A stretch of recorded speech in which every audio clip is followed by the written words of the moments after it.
Good evening. My name is Carol T. Wilkinson, and welcome to Mirror of Magnificence. Mirror of Magnificence is about making a difference. It's about inspiring. It's about reflecting magnificence. And my guests this evening do exactly that. My first guest is Christine Catoggio. Christine is a life and family transition specialist and owner of Successful Life Transitions. She's known as the Life Navigator. She is passionate about helping men and women understand and navigate the many challenges of life transitions. As a leading expert, her services and programs have helped many clients through career, family, and lifestyle transitions in their lives, from empty nester, retirement, aging, parents, and so many more. Clients from across the country, as well as Canada and the Caribbean, call upon her to help them with the challenges of surviving and thriving through major life challenges. Christine is a speaker at local organizations and conferences and a contributing author in the book Bold is Beautiful, which recently became #1 international bestseller on Amazon. Tonight, Christine is going to talk about through transition to transformation. Welcome, Christine. Thank you, Carol. Pleasure. It's my pleasure having you here this evening as well. Okay, you're known as a life navigator. What is a life navigator? Well, a life navigator is someone who helps people through their challenges. What I do with my clients is I guide them. I'm like the lighthouse. I show them the way to go and help them through the process. Okay. What does through transition to transformation mean, and why is it important? Well, through transition to transformation actually is not only my workshop that's coming up, but it's also my signature program. And what that is when we go through life transitions and life challenges, it changes us. It changes us to our very core. And we can either get stuck in an unpleasant place about it, or we can really utilize the lessons that we learn and the experiences to help us transform our lives and to help us be better for it. Okay, so in different situations such as? In maybe losing a job. That's usually a prominent one. When you lose a job, quite often, we think of the negative and how am I going to support myself?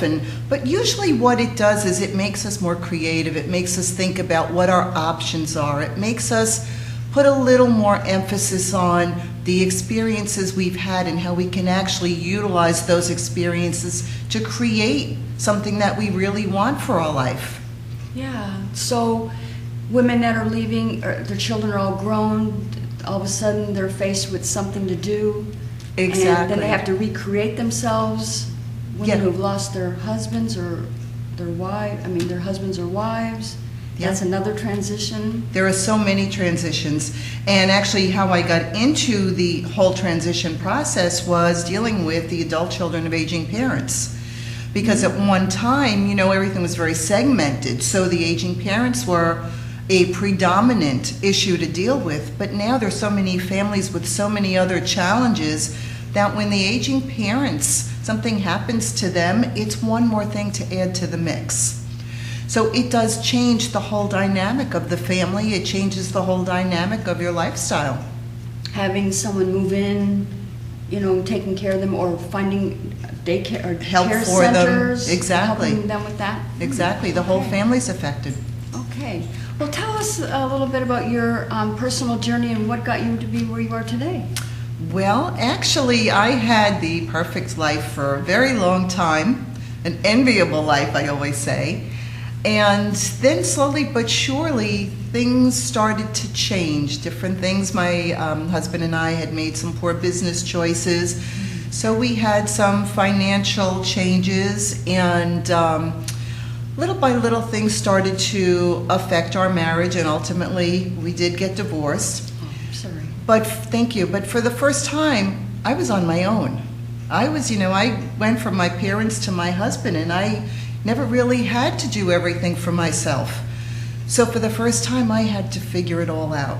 And I had to figure out how I was going to pay the bills, keep the roof over my head, so many other things, keep my business going.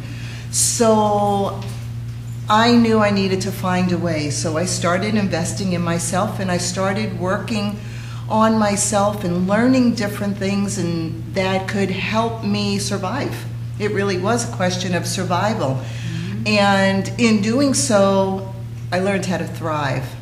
And that is one of the things that I try and teach my clients also. It's not just about surviving. We really need to learn how to thrive through the process, because we do want to understand that the experiences we go through all have a purpose. And so when we can understand that and better ourselves for it, then it's worthwhile. It's worthwhile. It's much more empowering. So I like to share my own personal experiences and how I got through so many of my own issues. And I've put programs together so I was able to help other people. And it's become my passion. Yes, and a lot of us can relate to that. It's when you're in that kind of a situation, you have to really learn and connect with yourself, because whether it's children leaving the house or whatever situations, it's learning how to be me. Exactly. And that's one of the most difficult situations to really be in until you find a way. So what are some of the things that you did to get there? I mean, what were some of the things that you helped yourself, programs? Well, oh gosh, there were so many. But I think if I have to really think about the number one thing that got me out of the muck, because it's what happens with so many of my clients also, is when you can get stuck in your situation. I call it stuck in the muck. And I think probably the biggest thing that helped me get out of the muck was spirituality. It was really doing that core work on myself. It was the prayer, it was the meditating, it was getting to know who I was and understanding a little bit more about what I needed for me. And once I started working on that, the rest became easy, because then it was the studying and the reading and the constant learning. And it's all about continuous learning. It's a process. It doesn't just stop. But I think the spirituality was probably one of the main things that really helped me through the darkest hours. What made you so passionate to help others in this kind of situation? I always did help other people. I always did it. And I had friends of mine, when I was going through it, they said, but you've always done this for others. You should be able to do it for yourself. And I realized they were right. So I just started thinking about how I helped others and how I helped myself. And I realized everyone has something. We all go through something in our lives, whether it's a loss or whatever the case may be. We all have some type of experience that changes us to the core. And so we really people need help. People need assistance. It's not always that easy for people to find their way out. So sometimes they do need help and guidance. And I know the challenges that I experienced, and I really know that there are so many people that need that guidance and that helping hand to get through it. And especially for women, I work with men also, but especially for women, it's empowering when they get to that point. And I've reached that point in my own life where I am empowered because I have been able to take control. And I want other women to be able to experience that same thing. Yes. And I know that there's many viewers out there that can totally relate to that, because I myself personally have done that as well. And to go from here to where I'm sitting now, it's a challenge, but it's a wonderful journey and a great experience, because you do draw on some of your experiences that you had, and then you use it to, yes, totally get it. So, okay, what are some of the misconceptions about life transitions?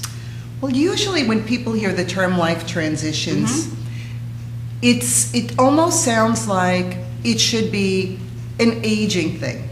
And especially because I've dealt with the aging, and I still do. I still have my care management practice. But people think it's something that's going to happen to someone else later on. They never think about it happening to themselves. And Truth of the matter is, we're all in transition. We're all in transition constantly. We're all aging at any given time. So the misconception, the biggest misconception, is that it's not going to happen to me. It doesn't affect me, when in fact it affects all of us. Yes, yes, I know I can really relate to what you're saying. Mm-hmm. Yes, totally. Okay, in our little time we have left, tell us about your book. What is it called again? The book is Bold is Beautiful. Bold is Beautiful. It's international. And it became an international bestseller. And what inspired me to be one of the 28 co-authors is the book is about women who have all been through adversities in their life and how they found their way out.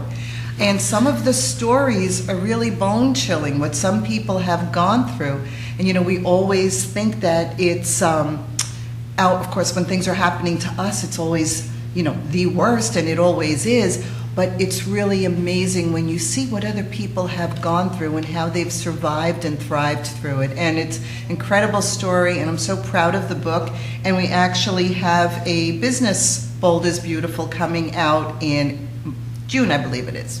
So Bold is business? Bold is Beautiful, Business Breakthroughs. And what is that? It's basically the same premise about women who have had experiences and challenges growing their businesses and how they've developed their business and found their way through. Okay, well, Yeah. that's great. So if you want to get the book, Bold is Beautiful, you can go on to Amazon. It's not, yes, the Bold is Beautiful one is available on Amazon right now, yes. Okay, great. Okay, well, tell everyone how they can connect with you in certain situations that you can help them with. Well, my website is ChristineCatoggio.com, and that's ChristineCatoggio.com. That is a mouthful. I think you should say it one more time. Sure. ChristineCatoggio.com. Okay, and are you on Facebook? I am on Facebook. Okay, yes, great. Well, it's so great to have you here this evening. Thank you so much, Carol. It's a pleasure. It's a pleasure, yes. Thank you so much, and we'll be right back.